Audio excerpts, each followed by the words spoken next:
Today's headline that's gone all around the world says that Tommy Robinson says he doesn't care if he, as in me, incites fear against Muslims. A lot of people ask why I sat down with Sky News. I sat down with Sky News to expose them. I knew exactly what they was going to do. They've done it to me for years. But I wanted you, the public, to see that. So I want to now go through exactly what they've said, where this headline's come from. If you read the Sun newspaper, if you read Russia Today, if you look at LBC, all of them said, LBC, that I don't care if my message incites fear against Muslims. If you look at the report that Sky News put out, Jason Farrell puts a voiceover before he shows me answering a question. In the voiceover, he leads the public to believe that he's asked me about my opinions causing fear into Muslims. And then he cuts and edits an answer I give to a completely different question that's completely out of context. So it makes it look like I'm answering the question that he's put in his voiceover. And it has me saying that I don't care if it installs fear, so long as it prevents the rape of young children. Villain to some, but glorified outside court today. There's no doubt he's become a public figure, but I put it to him that as with terrorism, his opinions on grooming gangs risks demonising an entire community. Do you know what? I'll be honest with you. Yeah. I don't care if it incites fear, so long as it educates the children and prevents them being raped. Okay? Do you really want to leave this interview with the thought that you're happy to instill fear of a community of 3.8 million people? If you watch every speech I've ever give, okay, I make it clear that it's not all Muslims. I make that very clear every time I talk. Now, when you see in context what I'm talking about, what I was actually talking about was an educational video that was in Holland that was put out in schools to educate young girls against the manipulative way that Muslim men in Holland, Moroccan men, were grooming young victims. So it was educational so the children could see the telltale signs. We were talking about a video, not about me or my views, nothing to do with my views, yeah, a video. And I said, I don't care if it incites fear, because of the way they've cut and edited it. And then when you look at their headline, all of the headlines, Sky News run the headline, Tommy Robinson says, I don't care if I incite fear. I didn't say the word I said it. I didn't say the word incite, I said incites. They've actually changed two words, took letters off of both words, which completely changed the context of what I said. It makes it look like I'm talking about my views, which I wasn't. You're going to watch the video in its entirety. I was talking about a video. I said, I don't care if the video. They've changed the words. They haven't even done a good job in their editing, because if you actually go on YouTube, on their own news report, YouTube, and you go into the transcripts, which you can get the transcript from the video, it says, Tom, I don't care if it. I didn't say I said it. I'm talking about a video. I'm not talking about me. Okay. Now, across the whole world today, all of the mainstream media and all journalists, everyone with a blue tick, basically, on Twitter, has run the story that Tommy Robinson says he don't care if me talking about myself, I've never said that. This is ultimate fake news. And it's gone all around the globe. And I sat down with them to show you this. What they've then done is then he's cut in. He asked me a question. There's more conversation in between. But then Jason asked me and turns around and says, are we going to end this conversation? He's got an earpiece in. They sat with me for 1 hour and 15 minutes. I knew why. To get sound bites. So I had Kevin Carroll, my cousin, secretly record the entirety of our conversation. So now I can show you, in context, everything that happened and everything that was said. And you will see that the headline you've read today, in every newspaper, by all the journalists, they've changed the words and they've completely changed the context. I never once said, I install fear in Muslims and that I don't care. I never said that. I was talking about a video, an educational video to prevent rape of young children. So what you've just seen and what you're about with this, and please, if you're watching this, share it. The public need to realise, and they think the public are that stupid that they can lie, manipulate and change and put their narrative into any story they want to make you think a certain way about people and their opinions. And this is a perfect example of it. When I walked out of prison, when Jason Farrell first came up to me, I said, what's the point in speaking to you? All you do is lie. Just completely proved that point.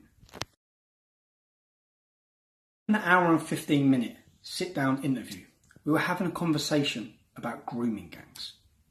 In every single town and city in this country, young children are being taken as slaves by gangs of Muslim men. Now, if you don't want to draw the correlation to the fact that Islam promotes and allows that, then you don't want to because you're too weak and too much of a coward to do it. But I will do it. I will tell people we need to look at why this is happening and understand why it's happening. I'm telling you that you're potentially inciting racial hatred. Unbelievable. You've been out on the streets. You get, you know, over the course of your time as the EDL as an EDL member, you were getting people out on the streets. What race have I mentioned? What race have I mentioned? What race have I mentioned? You've mentioned Muslims, and you mentioned Muslims aren't a race. You understand that? We've talked about Pakistani men. Islam is not a race. Yeah, but we've talked about Pakistani men who believe in Israel, and this is semantics. No. Whether it's racism or Islamophobia. You can't make an accusation like that. You can't make an semantics. accusation like that on TV and not back it up. Tell me what I've said that is inciting racial hatred.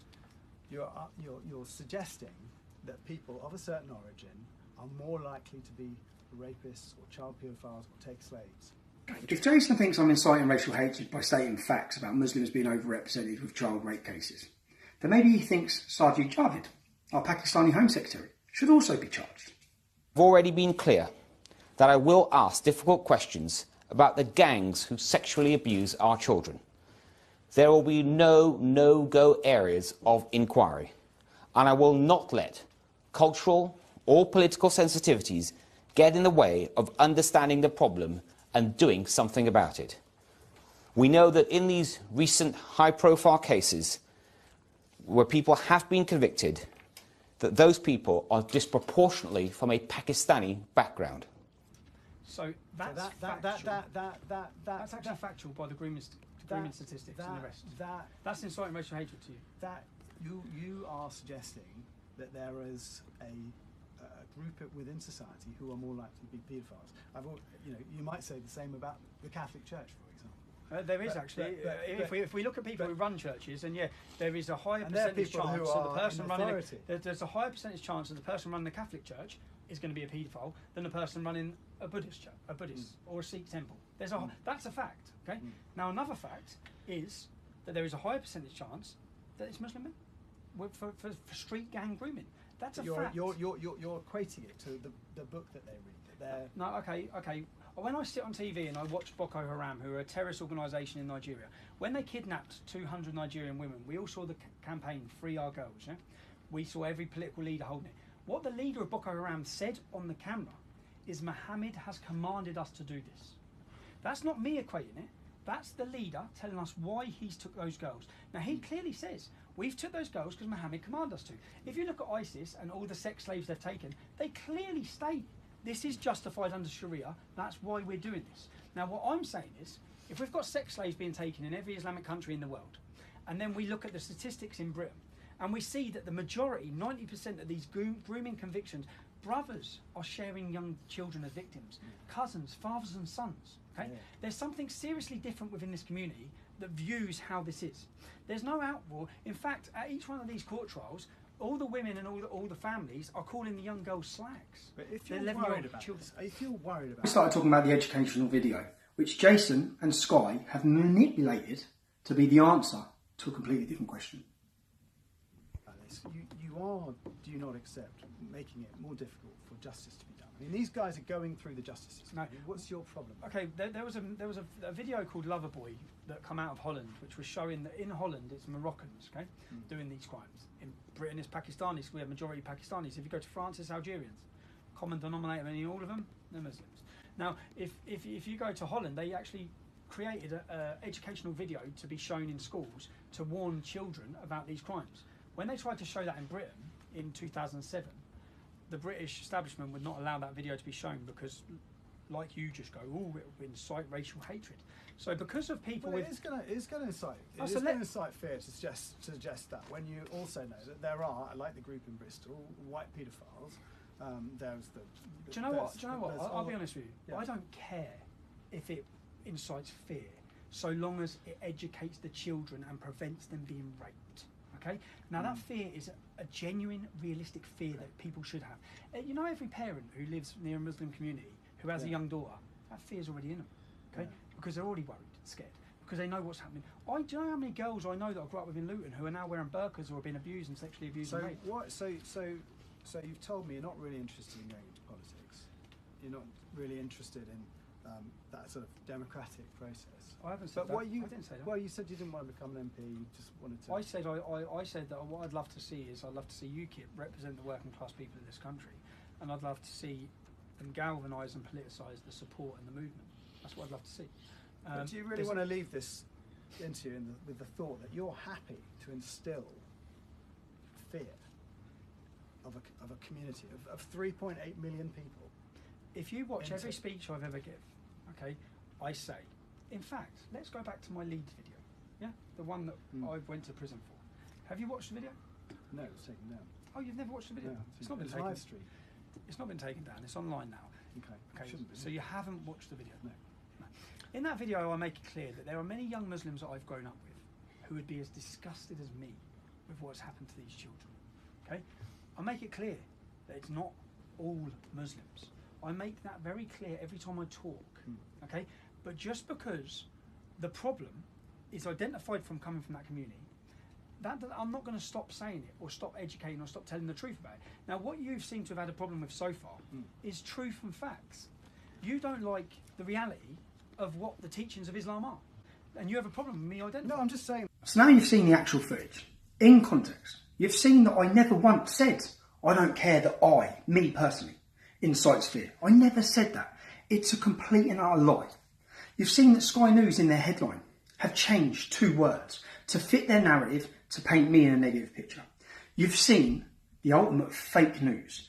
Sky News' job and the media's job is supposed to be report the news. That was supposed to be an interview where you get an in-context conversation about my views. And they've done everything they can to change that and swing it in a negative narrative. That is not journalism. That's propaganda.